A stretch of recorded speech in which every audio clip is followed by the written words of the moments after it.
All right, good evening. This is the CSRN podcast, our weekend review where we come to you. We stream live from Mott Branch Library. So what we're going to do right now is play our intro video. That way you can like, share, comment, and let everybody know that CSRN is live. We will be right back.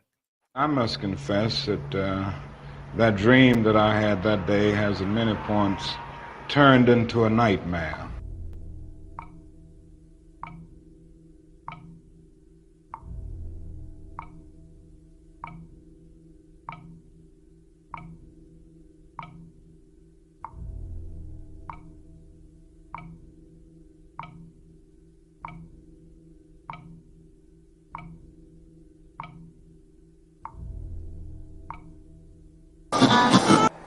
Now, the other thing that we've got to come to see now that many of us didn't see too well during the last 10 years, that is that racism not guilty is still alive in American society and much more widespread. Broke his neck after Baltimore police. A handful of protesters, a handful of criminals and thugs who...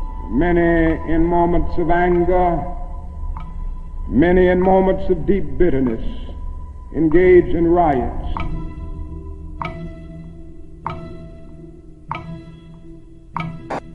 And as long as America postpones justice, we stand in the position of having these recurrences of violence and riots over and over again. Social justice and progress are the absolute guarantors of riot prevention. Mr. Gray's death was a homicide. The Negro was freed from the bondage of physical slavery. The athletes marched onto a stage. But at the same time, the nation refused to give him land to make that freedom meaningful. Freedom without land to cultivate. Freedom and famine at the same time. And create jobs for our people. The Negro is to be free.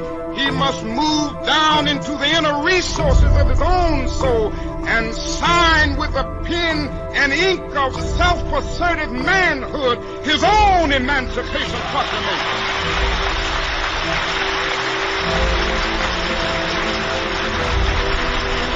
But I want to get the language right tonight. I want to get the language so right that everybody here will cry out, yes, I'm black, I'm proud of it, I'm black and beautiful.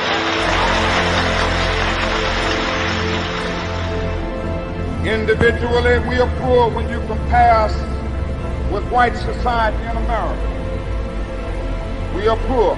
Collectively, we are richer than all the nations in the world with the exception of 9. That's power right there if we know how to prove it.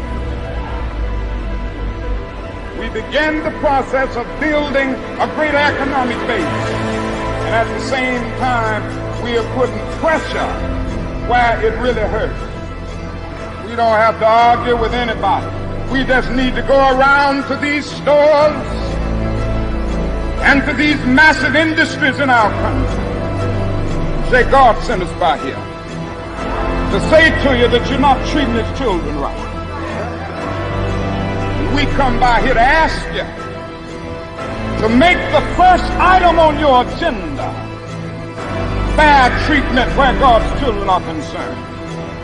Now, if you're not prepared to do that, we do have an agenda that we must follow.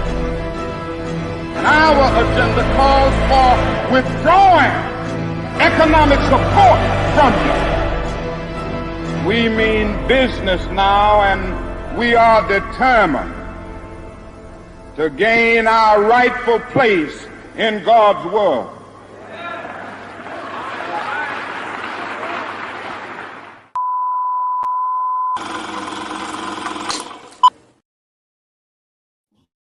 All right, we are back. This is the CSRN podcast, our weekend review where we come to you live. Where's my mic? We come to you live from Mott Branch Library, and we're here to talk about some of the things that we've done last week, the things that we're working on right now, and a few things that's coming up in the future, like the month of Juneteenth. It's just a few days away. And we say the month of Juneteenth because that's what it is. And I think that after 2015 or 2016, it appeared that a lot of people just realized, hey, they can make Juneteenth whatever they want. So you might find some events at Ottawa Park, the Frederick Douglass. Why am I doing the community shout outs and concerns? I should be introducing myself. I'm Brother Washington Muhammad. I'm one of the co-founders of CSRN, along with Mike Leonardi and Gabriel Bay.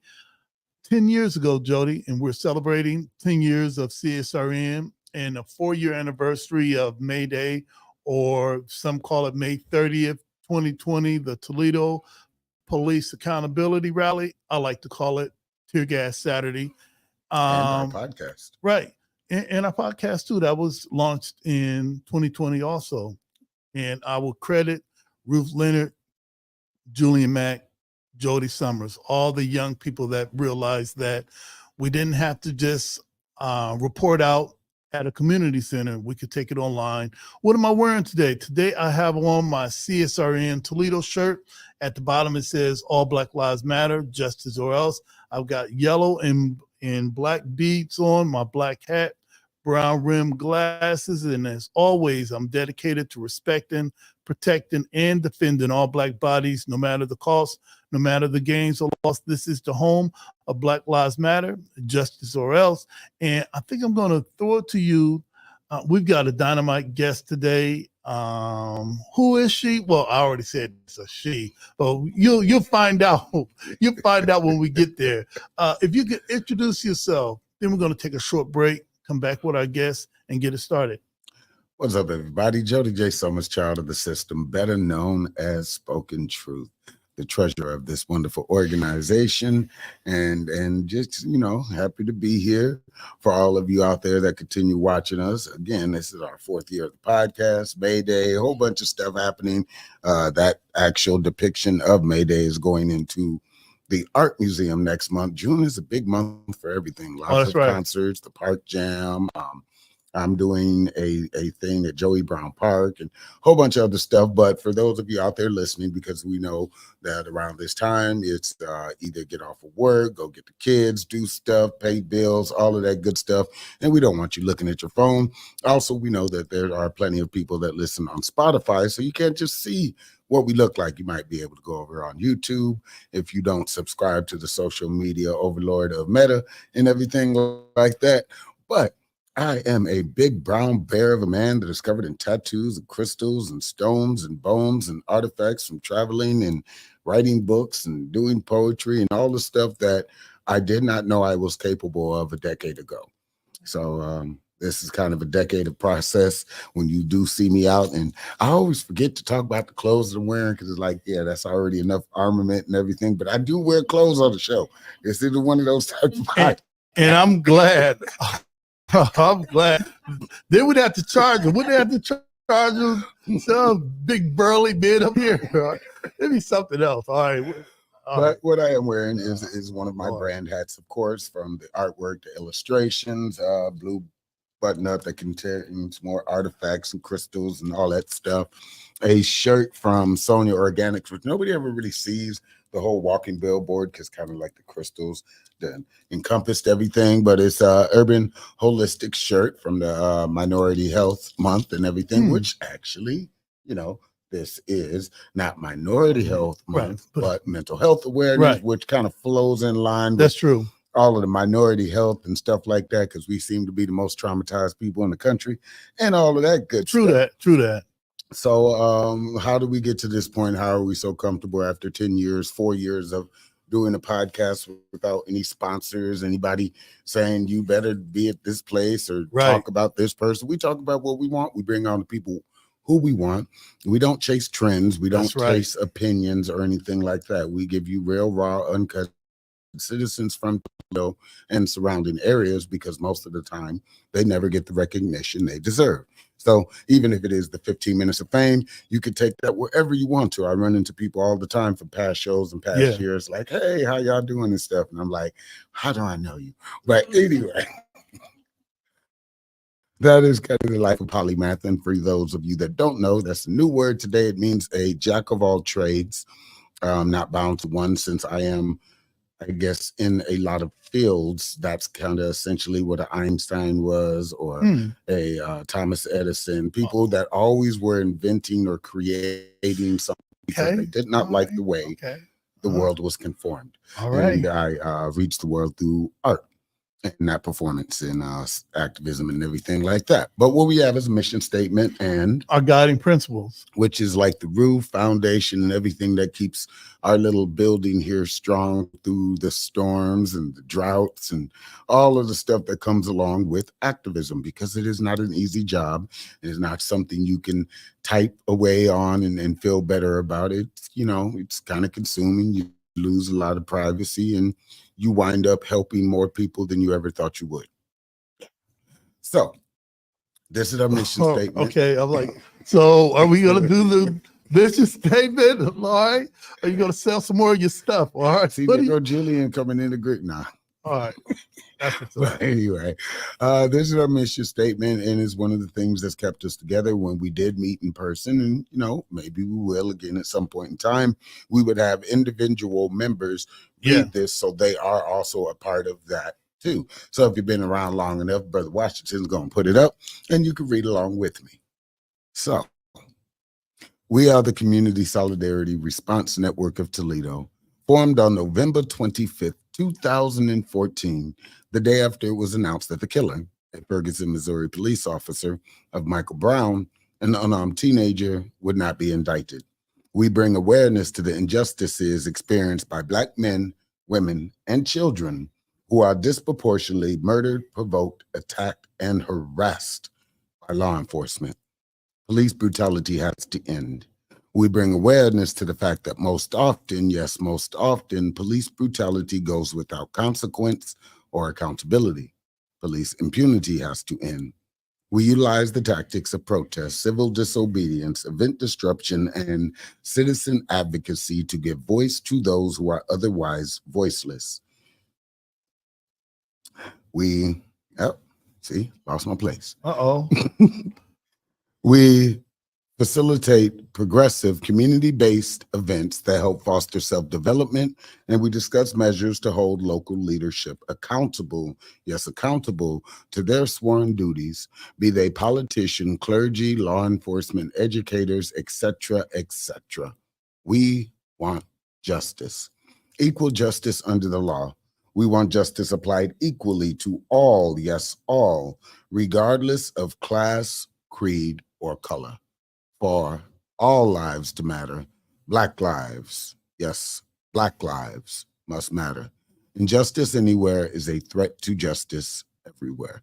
Reverend Dr. Martin Luther King, Jr.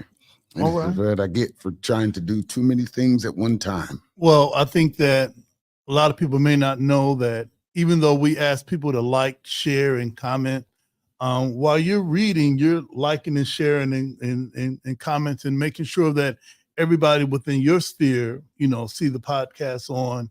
And last time I saw how many views you've had on your poetry, your pictures, you were over 1 million, right? Probably more. It depends on what platform you're on. All right. So during the process where you guys see me always on my phone, I have 893 groups. And that it kind of goes within categories. Like earlier today, if you were on my page, you saw me throw a poem out there. There are about 250 of those groups that I can collectively talk into, and then that gets split down into activism. So there's about 120 to 150 groups that I kind of consciously know are active or not active, that I kind of, you know, hit that little buzzer to say, hey, we live right now. And yeah, that's me. And if you're a grassroots organization, you know, we're not funded to do what we do. It's great having a Jody. You know, you don't have a Jody, all right? And you don't have a Jody, and it shows. One of the things that we do, along with our mission statement, which lets you know who we are, and that doesn't change. We can always advocate for different causes, but who we are doesn't change. And how do you bring together all of the top activists in the community and make it work. Well, we have our guiding principles, and all of us agreed that, all right, if we're going to move forward, this is how we're going to move. These are the CSRN guiding principles. All Black lives matter. Queer Black lives, trans Black lives, formerly and presently incarcerated Black lives, poor working class Black lives, wealthy Black lives, differently able Black lives, Black men and women lives, immigrant Black lives, Black elderly and children lives. All Black lives matter and are the creators of this space. We throw no one under the bus. We rise together. Ashe. Ashe. And Ashe means one who changes a thing or one who makes a thing happen. Thriving instead of surviving. Our vision is based on the world we want, not the one we're currently in. We seek to transform, not simply react. We want our people to thrive, not just exist. Think beyond the possible. Ashe. Ashe. Experimentation and innovation must be built into our work. Embrace the best tools, practices, and tactics, and leave those behind that no longer serve us. Ashe. Ashe. Evaluation and assessment must be built into our culture. Critical reflection must be a part of all of our work. We learn from our mistakes and our victories. Ashe. Ashe. Principal struggle can exist in a positive environment. We must be honest with one another by embracing direct, loving communication. Ashe. Ashe. Love, self-love is practiced in everything that we do. Love and self-love must be a driver of our work and an indicator of our success. Without this principle and without healing, we will harm each other and undermine our movement. Ashe. Ashe. 360-degree vision. We honor past struggles and wisdom from elders. The work we do today builds the foundations of movements of tomorrow. We consider our mark on future generations. Ashe. Ashe. Self-care means we build resilient spaces by budgeting time, energy, and resources for healing. Self-care is a regular, consistent, intentional, and essential practice. Ashe. Ashe. The most directly affected people are experts at their own lives and should be in leadership at the center of our movement and telling their stories directly. Ashe. Ashe. Training and leadership development should be fundamental. Our movement must constantly grow, and leadership must constantly multiply. Ashe. Ashe. I think I got caught up in reading the guiding principles that I didn't move the slides further, so everyone didn't get a chance to see all 10 of our principles. Well, you saw our last show. Just go back and watch that. But a real big shout out to JoJo Talking. She's on TikTok. She saw what we did, and she volunteered to make a what do you call this?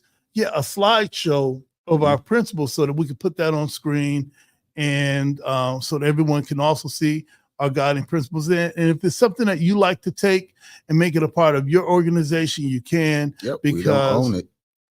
In 2015, we went to the Movement for Black Lives convening in Cleveland, Ohio.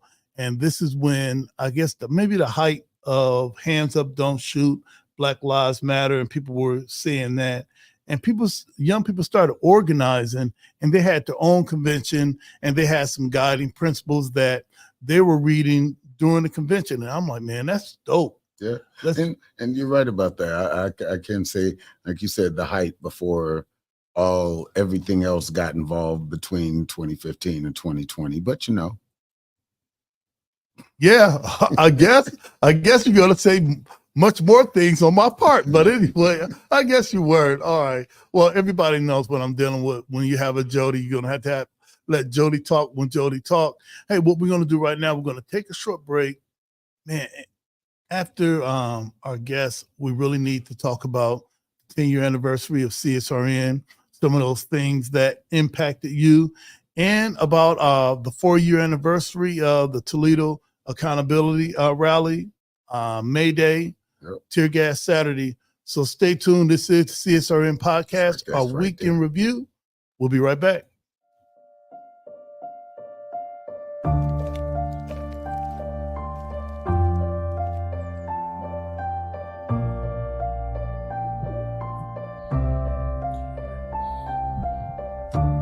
So last year was hard.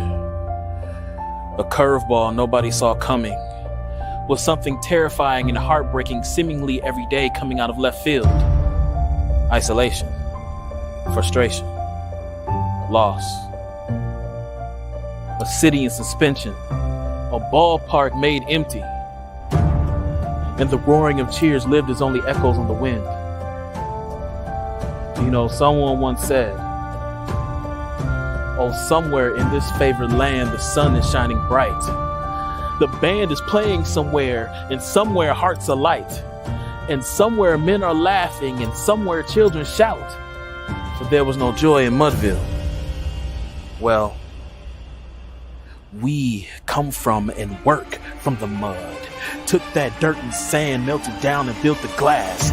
Even if we lose everything, we know how to make something special out of nothing.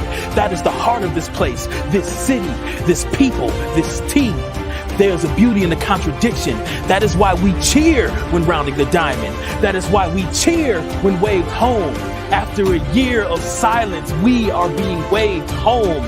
That is the sound of joy after the storm fades. The lightning in the pitch, the thunder crack in the bat. The joy in Hinsville is back. Welcome home, Toledo.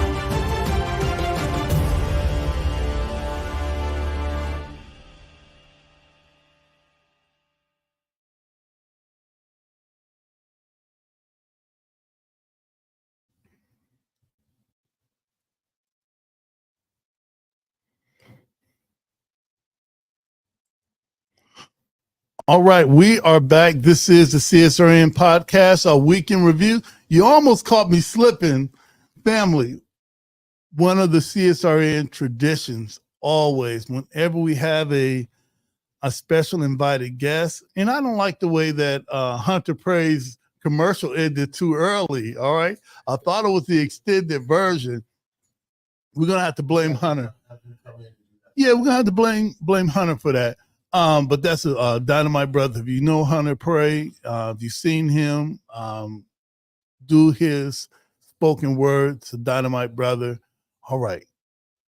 One of the CSRN traditions is whenever we have a special guest, we ask them who they are, what they're wearing, and what we're talking about. So, who are you?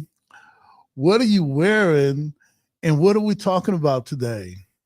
Absolutely. Hi, everyone. My name is Fonda Royster, Fonda like Jane Fonda, but I don't work out. And who I am is the founder and executive director of Open Arms Transformation Living. And the shirt that I have on is actually a sweatshirt because you know this weather bipolar. Oh, that's right. It says stay fly, and fly means first love yourself. And what we will be discussing is youth homelessness and teen dating violence. All right. When I always love to ask people their origin story. How did you get involved with teen homelessness, human trafficking, and also being a domestic violence specialist? How did that happen? I be trying not to be long-winded. Like and we got time today. Jody just gave me that signal to say, take longer. So we good. Okay, so we got to go back a little bit because I am a survivor of youth homelessness. But before that situation had occurred, coming from a single mother home, mother had a lot of untreated trauma, mental health issues. Family members knew, but in the Black community, I know mental health, we sweep that under the rug. We don't, trust the outside world. But the icing on the cake, my mother had hit me with a cast iron pan. You know how them cast iron pans. Yeah, I got one. My wife got one at home. Man, that's why I stay out the way. That part. I'm surprised I ain't getting knocked out, but I had got plus I'm a teenager. Let me just say that too. Teenage, there's hormones and just my own untreated trauma because prior to youth homelessness, when my mother would be on one, I had to stay here, there, everywhere. And a lot of adults, they smile in your face, but you don't know they fetishes when you're away. Teach. You know what I mean? So went to my aunt's house and I'm telling her, I'm tired of your sister. And she was like, okay, well, you call the people because I ain't no snitch. So many things wrong with that. But nonetheless, I still called Children's Services. This is down here. Called Children's Services. There was a lady that came to meet me at my aunt's house. We went out to eat. And I ain't got nothing to lose. I'm telling her, I'm tired. My mama crazy. You just a lot of stuff going on. The lady takes me back to the house. My mother expresses, I'm tired. I need help. All of this in front of me. So it is not like he say, she said. Right. The lady looks at my mother, and you can tell she had her own prejudice. You know what I mean? Understand. She tells my mother, "Don't hit her again," and leaves. Never sets up intervention services And for that's me it. or her or That's nothing. it. So a few months later, literally a few months later, I'm out the house at 14. Man, I'm speechless on that. So it's a process because a lot of people will be like, well, how you still deal with your mom? Again, my mother was a survivor of incest and rape. I had no idea because Black people, I'm sorry, we sweep stuff under the rug. That's right. So again, her That's real untreated talk trauma. too. Yeah. That's real talk. Her untreated trauma, my untreated trauma, it was inevitable. The grace is, and we could talk about, you know, staying here, there, everywhere, but the grace is I was able to have a support system to rescue me from the streets. That's beautiful. That's not a lot of kids' story. And if I tear up, I'm sorry, I'm very passionate. That's all right. It's all right. You know, you can. I hear people, and I don't. It's cool that Fonda, you survived so much or whatever. And trust me, I am very appreciative of that. I am, but I am also conscious there are still 20 Fondas that don't have this opportunity, have not had the opportunity. I've had friends that died on the streets, and I'm still here. And not only that, when a child gets rescued from the streets, this is the thing, right? Yeah. You can, I'm sorry, I'm just straightforward. It's you all can good. place the child in a shelter space, safe space, right? But that child still got to live with what they had to do to survive. So it was not, and shout out to my mom, which is technically my maternal auntie, the one that rescued me. Yeah. But she had to deal with a lot because I'm pissed because my mama don't want me, my daddy don't want me. Right. Then I got to deal with everything I had to do to survive on the streets. And then I'm here. But luckily, it wasn't just, and she recognized, like, okay, I can't do this by myself. So I really did have a community to rally around me. Up. And this is why I'm here today. That's what's up, man. So we're going to fast forward, Open Arms Transformational Living. How did you get involved with that organization? And what is it about that organization that just clicks with you? Okay, so I have been in social services over 21 years. I have majority of my life worked in children's services, and I see how it is when children fall through the cracks. Yes. I relocated back here because I moved to New Jersey when I was 14. I came back roughly 5-6 years ago, and working in children's services arena. And I was getting pissed because I couldn't understand how kids, specifically kids of color, were in foster care for 18 years. Like you couldn't find nobody to want a brown baby. Nobody. And not only that, the majority of the kids, when they leave foster care, and let me say not voluntarily, they're instantly homeless. And then we villainize those kids because they were not set up with the support systems. I've had kids that have been in up to 40 homes by the time they're 17. And majority of the homes they were in, they were re-victimizing each home. So you mad at them, but we failed them as adults. Okay, so sorry, all right. I'm all over. No, it's all good. You're right where you need to be. When you say re-victimize, that might be a word that a lot of the people that listen to our podcast may not be familiar with because they're kind of used to us talking about what's wrong with the city, what's wrong with the politicians, and who we're going to pull up on. But when you say re-victimize, what do you mean when a child goes in a foster home where it's supposed to be safe? Mm-hmm. All right. How can it be re-victimized, and what does that mean, re-victimize? Re-victimized means they're being re-abused mentally, emotionally, sexually. And for those that don't know, there are over 1,000 kids in foster care right now in Lucas County. Majority of them look like me. I don't know if you guys ever heard of Jackson County, Ohio. I call Jackson County, Ohio, the Mississippi of Ohio. No, so, I don't know. Yeah, it's like Mississippi. So we have an idea what Mississippi is. Yeah. So you take a loud, brown, bright light like me in Jackson County, how do you think that goes? Now, mind you, again, there were issues, right? Before I was homeless, I did run away. I did fight. all of that stuff. So I have this red tape. But if you're in a home that nobody has a bad record, pillars of the community, like those pastors, I'm making allegations. He and she done touched me. Most likely, who they gonna believe?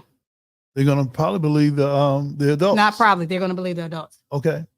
They're gonna believe the adults. So that's what re-victimize means. And it's also that thing of making kids feel indebted to you because I rescued you from your crackhead mama. You living a good life.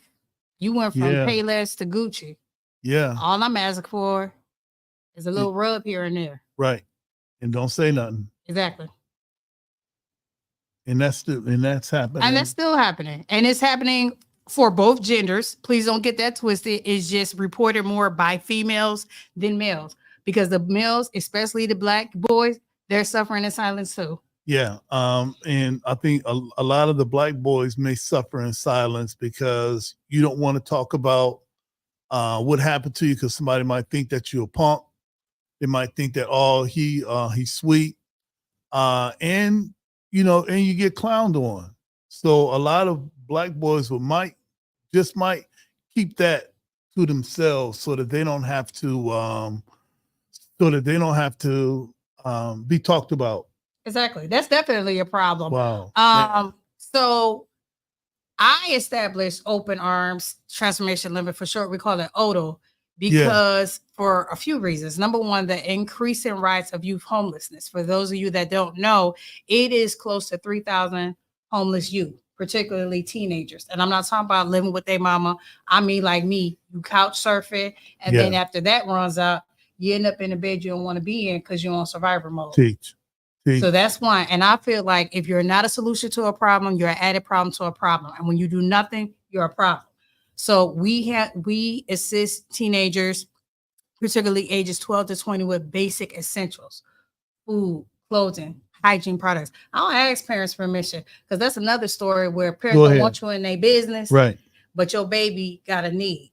So I'm gonna make sure kids have access to it. That's what's up. And that also leads them to exploitation because I'm the dirty kid. I didn't go to school not only because I didn't have no place to go, and that was my primary focus of where am I going to lay my head, how I'm going to eat. My thing is my basic needs are not being met. So you have somebody that propositions you like, hey, just do a little something strange for some change. I got you. Especially with today's media. And what you're going to do. Yeah. What you're going to do. And we just keeping it real. What you're going to do. Exactly. We established Our Voices Matter last year in regards to teen dating violence. 80% of adults don't even know it exists or they think it's not a big deal. Let me tell you how much this is a big deal in Lucas County specifically. Based off the Ohio Department of Education, there are approximately 11,000 6th to 12th graders, right? Right. 86% of them are financially struggling. 71% of them of the public schools are African American. Based off the CDC, 1 out of 3 teenagers are survivors of teen dating violence. So what does that say in just short terms? That means approximately 4,000 young people are being abused. And they look like us. Yeah. They're coming from poor areas. So it needs to be discussed. So, okay. Why do you think that a subject that's so crucial, so critical, so important, why is it that no one is talking about that? I mean, we'll talk about the police. We'll talk about why you need to get out and vote. But when it comes to our children's safety, it's like, no, I didn't even know that anything was wrong. Why do you think so many of us are silent, and particularly a lot of us as men? All right. Why do you think we're so silent on that? So I'm glad you mentioned that. My other role in the community, I am the domestic violence specialist at juvenile court. And my thing, the issue is, if that's mom and dad's normalcy, that dysfunction, why would I think it's an issue for my baby? That's true. And I deal with the adults particularly, and they were They advised me, hey, I didn't know it was wrong. I was told he beat me because he loved me. Or they're in a situation like, I'm just trying to survive. So what are my other options? And then it forces people and organizations to be accountable. Because the biggest, I'm not going to say barriers, but people that do not agree with what we're about is from religious institutions. Mhm. Because they like to live in a bubble. Mhm. And I love Jesus with all my heart. Let me say that. But that doesn't take away from perversion, doesn't discriminate. Domestic violence doesn't discriminate. No. Drug use doesn't No. discriminate. No. Because you're religious or not religious. And one of the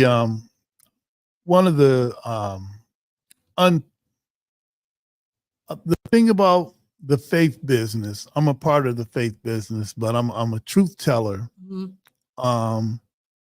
A lot of us like to put on the perception of perfection. So we don't want to let anyone know that we have something going on in our church. We don't want anyone to know that there's something going on in our mosque or our temple, because we like to live in this thing.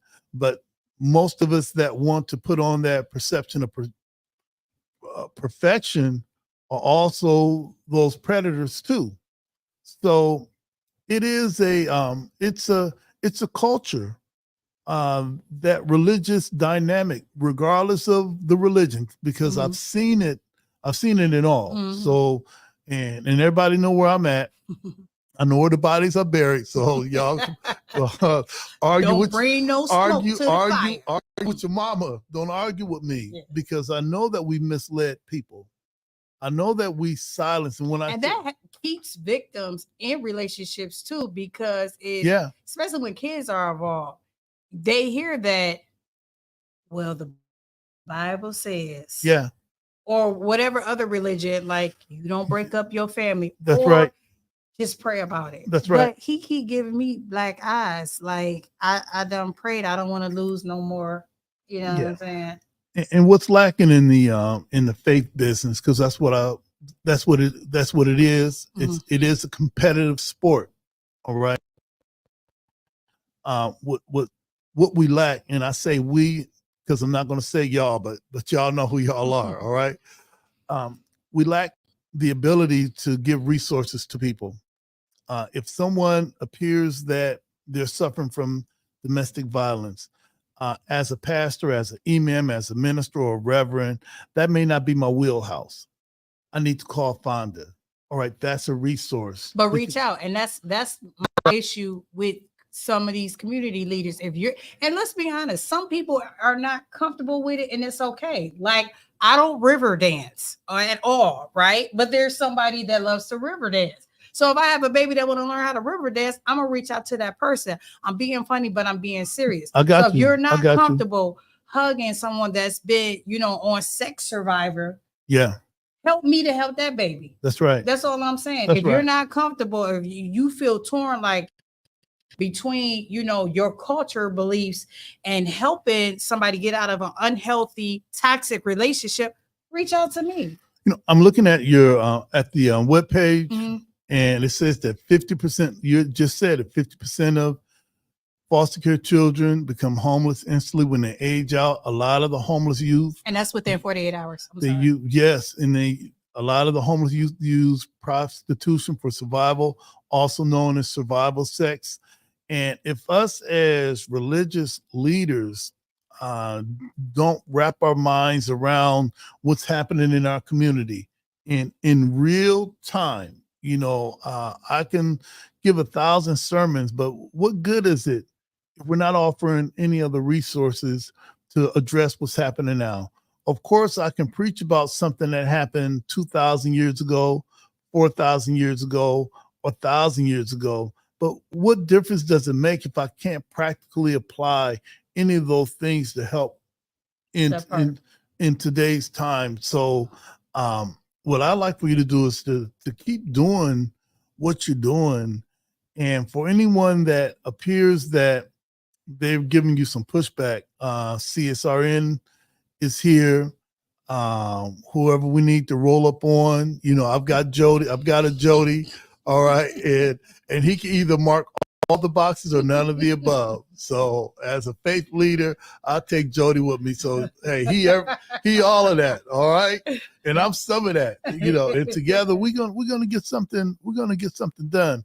Now, having said that, what do you do for self-care? Because this is a labor intense job. All right. So what is it that you do to rebalance yourself so that you can get back out there again? So to be very transparent, because whatever platform I come across, I always want to be authentic. I am learning to self-care. Okay. You know how they say nurses and doctors make the worst patient? Absolutely. It ain't different for social workers out Oh, in this absolutely. life. It is not.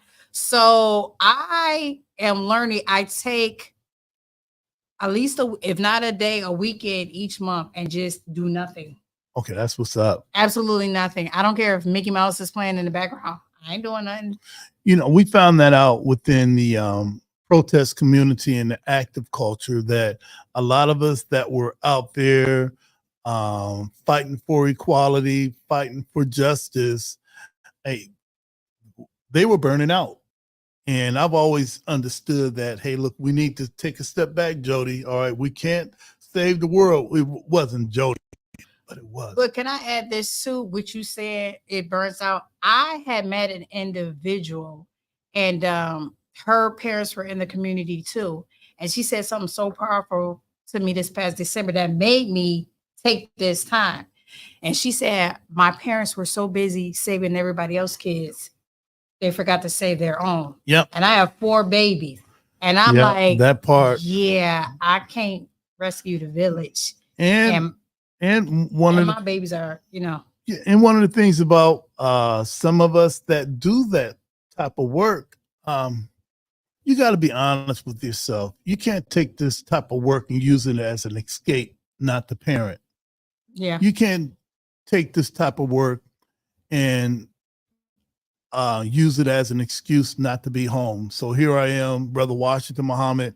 I'm out, you know, I'm coming home at 12 midnight. I'm coming in at 2:30 because I'm with Jody or whatever. No, we can't use your advocacy as an excuse not to be a good parent. You can't use my faith work as an excuse not to find out what my son needs in school, what my daughter needs. And technically, your first ministry is your house. Well, I'm gonna say it should be, but a lot of us are on some other type of time. Yeah. All right, and unfortunately, we'll end up finding out. Our children expose us. If you ever want to know the truth about a person, ask their children or ask their spouse. They'll spill all the tea. You know, so. You said that you're learning how to take some do nothing time. Yes. All right. And that's important. Very all important. Right. That's important. One of the things that I do, I love to garden. So we have a community garden. You love playing in that dirt too? Yeah. My Well, whoa. It's soil. Dirt is soil. My bad. Dirt. Yeah. See, that was me correcting me. Yeah. Hey, look. The soil. You know, we be checking our own guests. And y'all, they said it with a straight face. Absolutely, too, like, put some respect on that soil. There you go. Dirt is just stuff on the bottom of your feet. But and that's what I learned, because I was calling it dirt, and all of the master gardeners said, whoa, you can't say that word. And I love doing this. This is being on the podcast. Advocating with Jody and the others is another way that I do some relaxing from my job in mental health and substance abuse. You know, sometimes I gotta reel it in, and when I do, I gotta do something different. And also that having some do nothing time, you know, that's important too. Let's see. I wanted to ask you another question. Do you write? I do write. All right. You ever wrote a book before? I have written 5. I know. Okay, I'm going to wrap it up right now, Jody. How did you? Yeah, I use Jody for everything because he's going to talk about me afterward. I said I did mention your name. All right, all right. How did you get into writing? Writing was my outlet even when I was a kid. Because as a kid, I definitely suffered in silence because there were times where when I did let adults know, hey, things are not going right in this household, I was still forced to be in those households. What are your books about? What do you write about? Real life. They are Christian fiction, but they're not, it's not that they're not cuddly, but I address real issues.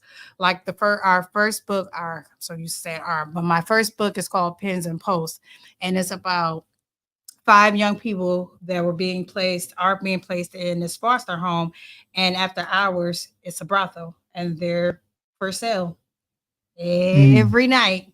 And it discusses also the effects of that life in their adulthood. Hey, that was a issue here in Toledo a few years ago, and we spoke up about that. How people, men and women in faith are exploiting our children and passing them to the next church guy and the next church lady. Yeah, definitely. So even though we may call it Christian fiction, that's some real stuff. Yeah. All right. Those stories are based in reality. And I think that sometimes we have to get back to what's real.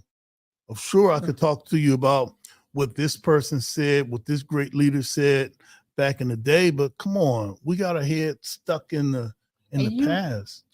And even with dealing with youth population, I'm gonna shut up after this, but just even talking with teachers, education staff. Like I had one science teacher said, I went to school to be a science teacher. I should just be a science teacher. And I'm like, but in the real world, you're going to be somebody's auntie, mama, That's nurse, cook, all of that. That's right. And if you're not comfortable with that, then maybe you should find another field, and that's okay. Yeah. And you have to break it down to people like that. Because again, exploitation, any societal problem does not discriminate because you're typical, not typical, you're black, you're white, you're a boy, you're a girl. I do want to touch on this real quick, briefly. Let's go. You talked about the young men not being comfortable with talking about issues that they are experiencing that are a hazard to their mental health and physical well-being. We teach, healthy relationships with the young men too. And I don't want to get in trouble, but I think I like talking better with the young men because, sometimes young ladies, they try to give you the right answers, and men in typical, like, I ain't got nothing to lose. This is what it is. But even with all the education we provided, and I said, okay, who's feel comfortable at least telling your best friend that your girlfriend or your dad is doing this to you? And nobody raised their hands. And I'm in a room mostly with boys of color, and it's still, why not? Cause man, I ain't gonna be seen weak, and you just gotta take it. So one of the things I feel like to overcome it, because I said, well, what can I do as an adult to make you feel comfortable? And they said to have somebody that looks like them talk to them and let them know it's okay to say, hey, I'm in this situation. Hey, I need help. So I said all that.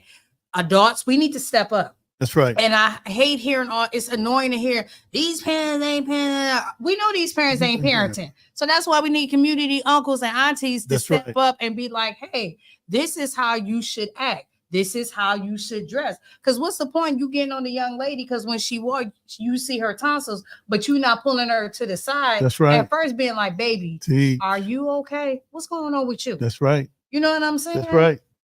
That's right. I'm done. All right. Hey, would you be willing to come back again? All right. Yeah, absolutely. As long as you don't call soil dirt. Yeah, absolutely. If someone wanted to get your books, how would they go about doing it? You can go on Amazon. Ain't that many finders? As soon as you start typing, Jane. But I already told y'all. All right. Ain't that one. So find the Roy Star on Amazon. All right. And what we'll do, maybe later on, we'll put that in the chat. Find a Royster or on Amazon. Just go to Amazon, type that in. It should come, it'll drop down, and buy that book. If you like CSRN and if you like what we're doing in the community, find this book. All right, this one. All right, not the other one.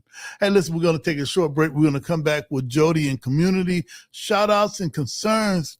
Fonda, that is what's up. All right, it is awesome having you. This should be a reoccurring thing. All right, finally we get some views. All right. Oh man. Hey, listen, this is the CSRN podcast, our weekend review. We'll be right back.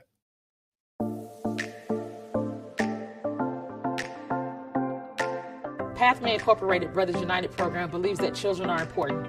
Every day we support and advocate for fathers because when children have involved fathers, the whole community thrives. The fathers that come into the Brothers United program are mostly young fathers who are primarily gang members or drug dealers or those involved in lots of trauma from the time when they were youth until now. The program has fatherhood classes which teach you about your role as a father, the importance of being a father, healthy relationships, how to co-parent and work better together with your co-parent, and then economic stability, how to get a job, how to keep a job. It is so important for fathers to learn to take care of their children holistically, not just emotionally, not just physically, but financially as well, because children need a holistic approach. I really just needed help with really being a better father and looking for a job to be able to support my kids. Some of the problems I was facing when I joined Brothers United was communication with my children. Had some time apart from each other for a while, so they gave me the tools to really get back in communication with them. Fathers will come into our program with their heads down. 2 weeks later, their heads are up. 3 weeks later, they're laughing and talking. 4 weeks later, they're building a bond. And by the time we get to 8 weeks, they're saying, hey, we want to stay here. What can we do to stay connected? It gave me a better perspective on how to look at things from other people's point of view. You know, sometimes us as men, we get caught up in being prideful and arrogant, thinking we don't need the help. We do. And we just have to put our pride, selfishness, and arrogance to the side. And when the help is there, take it. Hope plays the most important role in everything that we do because we have to have hope. We have to remember that fathers are important, and we have to not only say it, but we have to live it, we have to breathe it, we have to do it, we have to convey it to everyone. Let's get a BU Nation on 3, fellas. 1, 2, 3. BU Nation! The dads give us hope. The dads supply for us on the days when it gets hard. On the days when we've seen more violence than we ever want to see. On the days when we've lost some dads to jail or to murder, they give us hope. And so the hope that lives can change, if you invest in them, if you believe in them, then lives can change. Brothers United changed my life, let's say, because of where I come from, what I've been through. I learned to understand it is help out there. Don't be scared to ask for it. If you don't reach, you can't grab. That's it. They made me more employable, more desirable by employers, which in turn helped me provide for my family and provide for my children and my grandchild. So it makes me a better man, a better father, and a better example. It showed me like how to be better to my kids, so I went and got custody of my son. My son been with me for a couple months now. So they showed me how to be a better parent all around, just a better man, period. Initially, I didn't know that it could change men's lives. I didn't know that fathers could change. But it's amazing to me when fathers come back a year later, 2 years later, and tell us thank you. Or they'll make a Facebook post and say, look at what I'm doing now. It's amazing to me about the level of work that we've been able to do and the lives that we've changed in just a short period of time. And the fathers who come back and say, thank you, I needed you, and you were there. And shout out to Brothers United, man. Be you.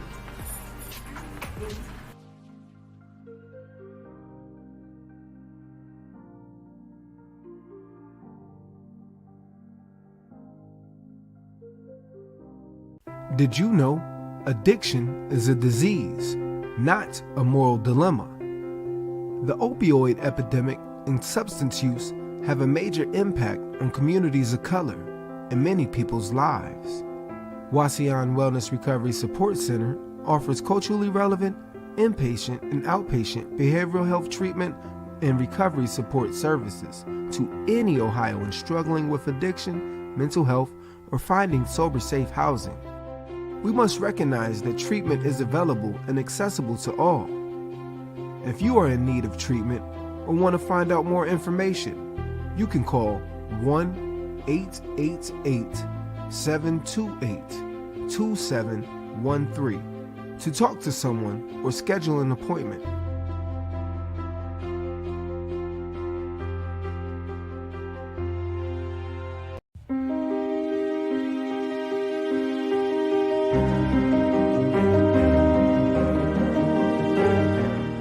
Now you can get the same uncompromising truth you've come to expect from the Final Call newspaper on all your connected devices. Subscribe to the Final Call Digital Edition today. Go to subscribe.finalcalldigital.com.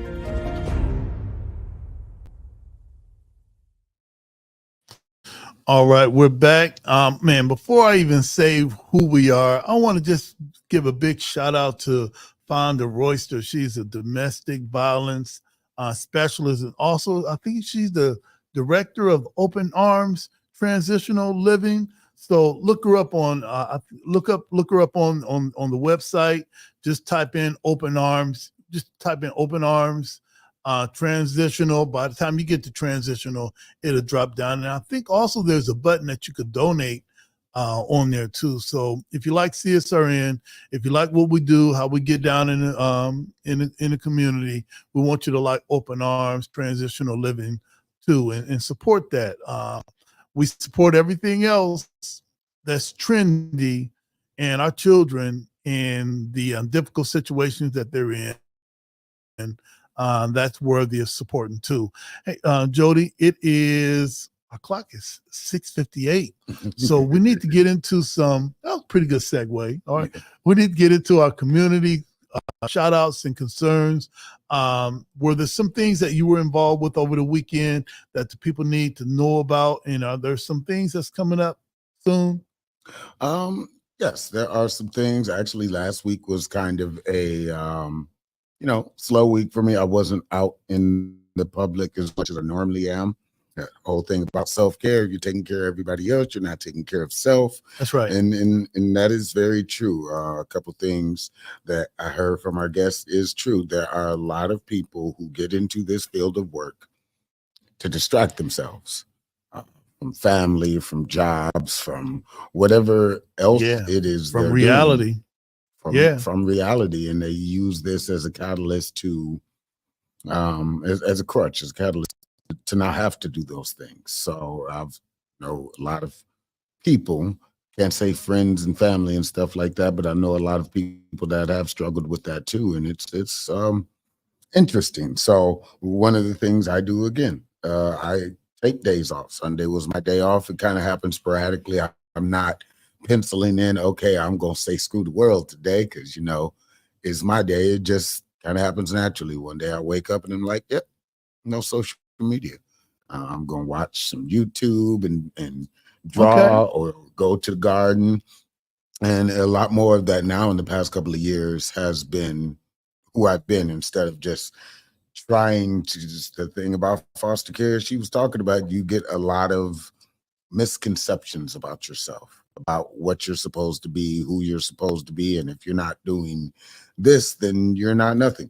So but there was a couple things we for those of you that don't know, and all of the many hats that I wear, we had the opening of the Democratic Party headquarters in Lucas County. Again, I'm chair ward, and that is my party and all that stuff. You don't have to agree with me. I don't agree with everything that happens in the party. I agree what works best for the community, and that's why I'm not a paid official. That's right. Elected. But so where's the new headquarters? I saw that online, and I'm like, okay, it's a very familiar building. Why didn't I know? I've got a suit. I'm supposed to be at that stuff. You don't have a suit. why are you there? And why are you the man? All right, and I'm not. All right, so where is it? Well, it is actually at the old location of Change Academy. If you are from the Toledo area and everything like that, we had the chair party, meet the chair, meet the host and stuff. And that is down on Madison Street. If you're in the Toledo area, I think that's Hamburger Mary's that's there. There's been a lot of restaurants, but if you see the government building, you go one block back where that corner store and the Magic Walk is.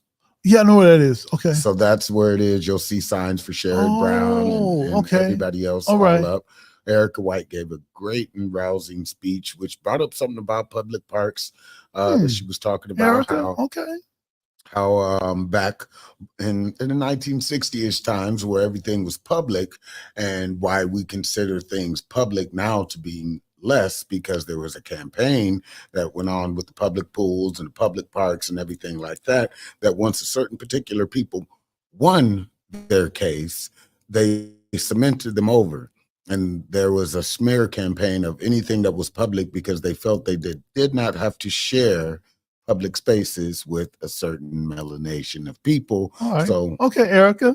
After the 60s, now that's why we have this thing of going to public schools or public parks and everything, because they destroyed what it once was, because it looked like museums and all the other stuff that you see delegated for private people, but once it became public to everybody else, they bulldozed it. They made sure that the history would be remembered as this is not what you want. You have to spend this amount of money to get in, all this other stuff. But that was going on. I went to a graduation celebration, thanks to a very good friend of ours, Shanez, that reminded me 9 years ago what I was doing, and it made me feel old, but it made me feel happy hearing his daughter's speech on what she wants to do with activism and how seeing that and our going to Flint, which is something we did, is actually the first independent film I ever did back in 2016, where we were in front of the governor's office and Michigan militia and a whole bunch of stuff. And then also the fact that we were part of the reason why we have body cameras now. And, That's true. That's true. We put that out. Yeah, we did that. And, we did and that. the activism and stuff, you go through so much changes and policy. Yeah. It's not, for me, after all this time, it's not just like, yeah, I did that and you're going to mount it on the plaque. No, because I'm going to keep doing stuff my entire career. I didn't pick this profession or career. It kind of picked me. I got tired of seeing so many other people saying they were going to do something and they did nothing. They went back to their cozy homes in the suburbs and just looked on me when it was time to vote. But I'm getting way far off subject and stuff. But yeah, so that was my week. There was some stuff going around. There was the Same Cafe benefit concert. Shout out to everybody over there. If you don't know what that is, that is a free to eat place in the library, downtown Main library, that came from Colorado, where it was basically, if you don't have food, you could wash dishes, you could make a donation of other stuff, because it's for all to eat. So yeah, so that happened. And then there are some upcoming events that I'm trying to look for right now, because this is the lull between June and now. And in June, again, there's a whole bunch of stuff going on. We got the Park Jam. Shout out to Tracy. You might see our sponsorship on there. And then a few other things. You got the preparation for the African American Festival in July. A whole bunch of parks and R&B jams, so check them out. I'll be putting them on our page as best as possible, because I want the community to come together, be outside for as much as you can, because you never know what the weather is going to turn up tomorrow. Tomorrow is, again, the open mic. If you haven't been to Lucille's, I implore you to go. I couldn't make it last week. I had some bills to take care of, but I will be there tomorrow, weather pending and everything. So if you can make it over to Lucille's and you're looking for an open mic in the city, I suggest you go out there. This Thursday coming up with Lunch with Leaders, bills, budgeting and management and everything at the Wayman Palmer Community Center, which, you know, they're finally refurbishing that. When I was a kid, I was there when it was first being built. And oh man, that was a while ago. Yeah, anyway, so man, how the long time, man, between you and Father, y'all took me way back. Oh man, but that's how I remember my city. Oh. I remember Woolworth and Portside. We Okay. weren't really allowed to, and all that stuff. But now the community is different. We have a lot of people that are my age stepping up to the plate because That's right. everybody's getting voted out or dying out. So we have to do something if we want to see our community survive. This Thursday is the poetry and open mic at Just Toledo. I believe it was compared to what we were doing over at Bucci Mama's. And if you like open mics, that will be a place to go. All right. Lucille's is having a Blue Note featuring Anitra Cherry and I'm not going to say it right, but I'm going to try and spell it right. Marcy Bowen. I've met her, on stage. I'm just really bad with names.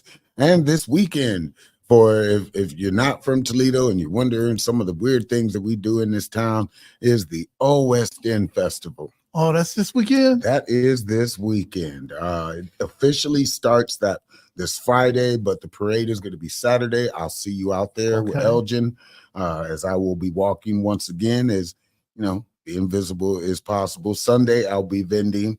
But if you want to get a little slice of Toledo culture with vendors and everything like that, I suggest you come out to the 51st Old West End Festival. Oh, okay. All right.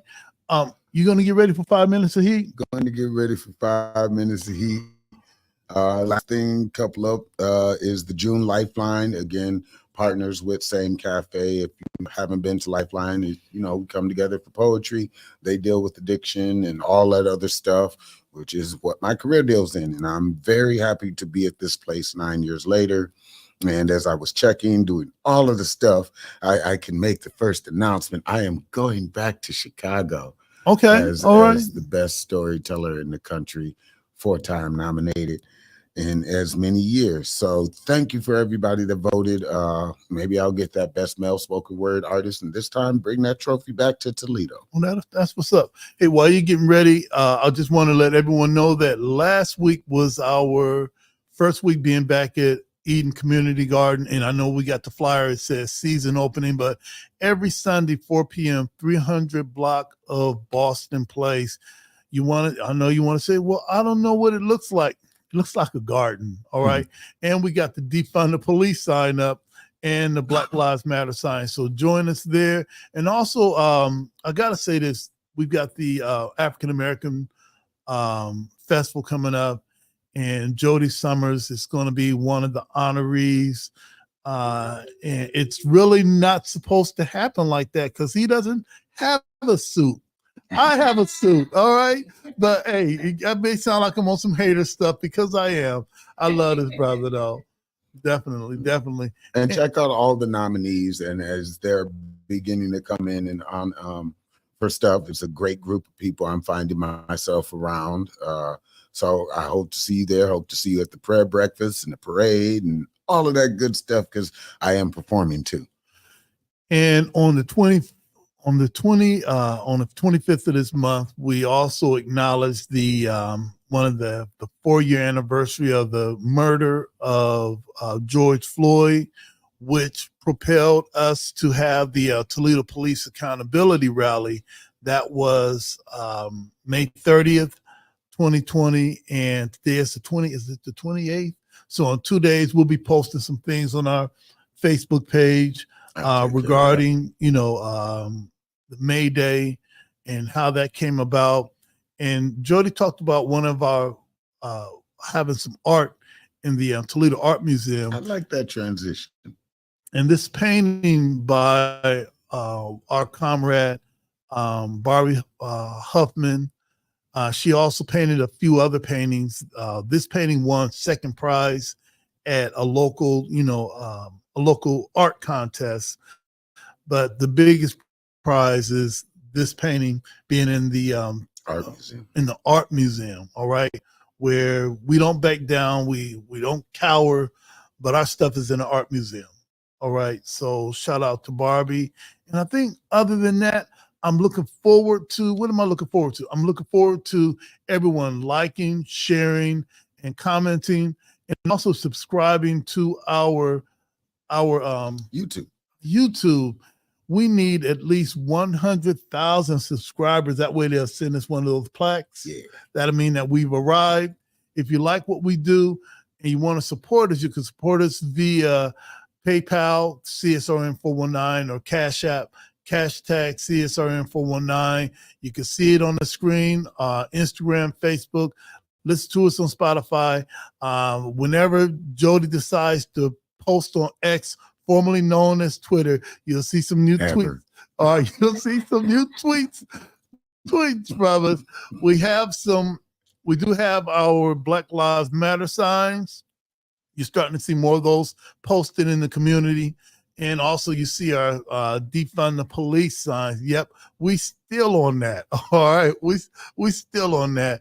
And people keep taking our signs. That's a good thing. All right, They must really love them. Yeah, I hope they do. All right, I hope they. And also I've seen some posted in other people's yards. So if that's what you're doing, to grab the signs to post in your yard, it's all good. We need to start getting some more donations to get some more signs. And hopefully this year we're going to come out with our, put it on the screen, our CSRN Toledo signs. So you'll see our Black Lives Matter signs. You'll see our defund the police signs. And also you see some of our CSRN signs so that you'll know who's putting up the defund the police signs.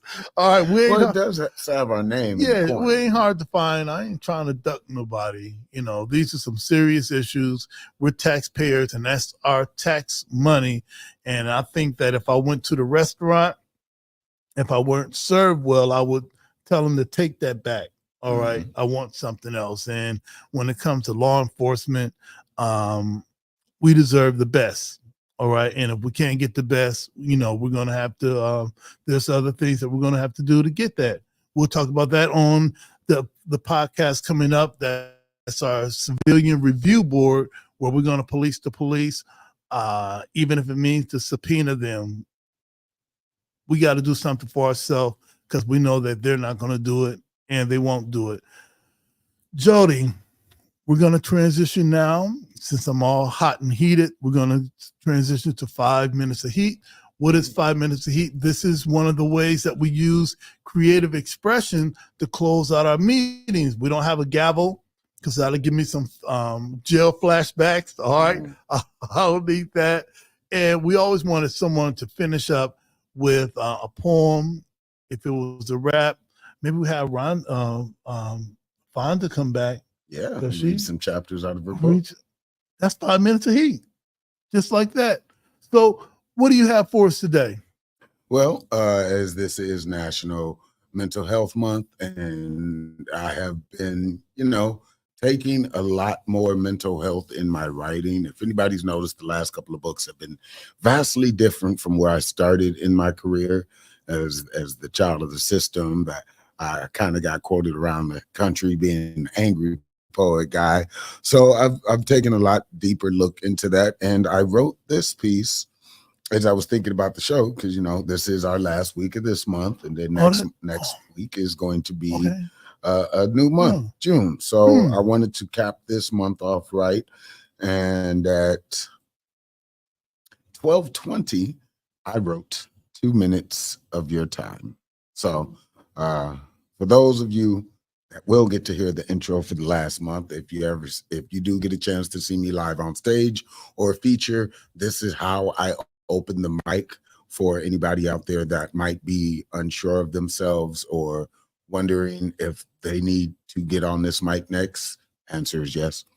But yeah, I'm an open book. Yes, an open book to those that decide to read. 1,000 words, yes, 1,000 words to those who've only caught a glimpse of me, and a lifetime, yes, a lifetime to those that can say they were part of my story. If you are anywhere under the sound of my voice, you are now family. Because on this stage, yes, on this stage is where I tell the most vulnerable parts of myself. And I hope, yes, I hope that you hear me. So let's begin. Peace. 2 minutes of your time. Good morning, good afternoon, good evening, and good night. Wherever you might be in the world, I appreciate you for reading. To whoever might be reading this or listening to this, it's going to be okay. I may not know you or even get a chance to meet you in this lifetime, but some part of me is present with you at this moment. And I want to say it's going to be okay. Life is hard, and we all have our difficulties to face. But as long as you're still willing to get back up and find better ways to accomplish your goals and investigate why you failed, not try again and get the same results, it's going to be okay. I don't know what part of life this might have reached you at, but I can tell you, even if I am no longer here to recite these words, it's going to be okay. Give yourself time. Take a deep breath. Have you done it? Okay. Now think of all the times in life that you had to face before this moment. Did you survive them? Are you present now to make a decision that will better your life? So I believe you will survive whatever is troubling you at this moment, and it's going to be okay. There's one small favor I have to ask. If you are reading this or hearing this, give yourself a hug in this moment, because the next might be too late. I want you to tell yourself, I love you, and thank you for all the mistakes you've made along our journey, because they are ours to own, and they make us the most unique individual creation has inspired. It's okay if you look weird to the person next to you who may not know why you're loving on yourself so hard. Healing is a process, and it's okay if it takes a lifetime, because it's the only way you'll get to know yourself. I hope this moment helped. And if there's someone still staring at you strangely, you're more than welcome to pass this message along. It's going to be okay. I may not be here for your darkest moments or greatest joys, but in this moment, we have eternity. Thank you for reading. I hope you have a better morning, afternoon, evening, night. Peace. And as always, we snap our fingers. And what was the name of that? 2 minutes of your time. 2 minutes of your time. And when did you write that? This morning at 12:20. Oh, okay. So that's new. All right. New. That's what's up. All right. And listen, one of the things that we love to do is to report out on things that are going on in the community, and stay tuned for everything that's happening in the month of Juneteenth, and pay attention to some of the things that Jody's promoting in the community. All of these things, falls right in the guidelines of what CSRN is doing, and log on to Open Arms Transitional Living with our sister Fonda Royster. And she said, what? Did I say transformational? Transition. Oh no, it's transformational. Yep. Yeah, Make sure we get that in the caption. It's yeah. Open Arms Transformation Living. Seek, find, love. And as always, all lives can't matter until what? Black lives matter. And Black lives can't matter until all Black lives matter. Justice or else? Yeah.